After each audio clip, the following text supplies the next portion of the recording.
Hello, gamers and all those who happen to watch. You're probably looking at the title of this going, what the holy hell did you just do, Danny? Well, quite simple, my good friends. I decided to revash Is It Worth Your Wii points, Is It Worth Your 360 points, and Is It Worth Your PSN points all into one.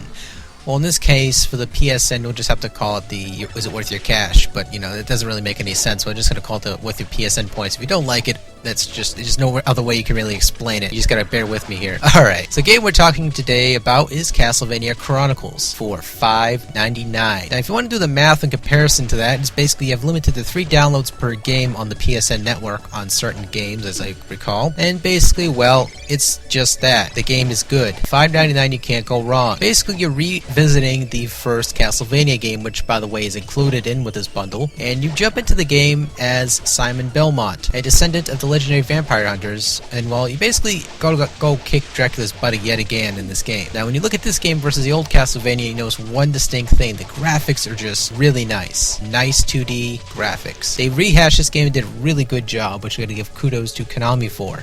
Now, personally, I'm not a heavy Castlevania fan. I'm not. I'll just tell you that right now. I do like the Castlevania Symphony of the Night. I do like Castlevania 3, Castlevania 2, Castlevania 1. Okay, maybe I might be.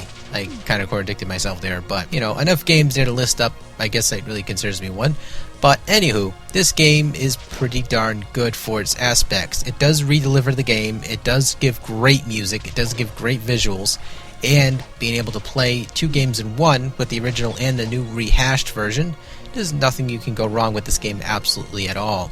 Versus, you know, the 50 price tag or the 30 price tag, as I recall last time, $6 is not bad. You can download it to your PS3 or your PSP and move on with your life, which is an excellent, excellent thing.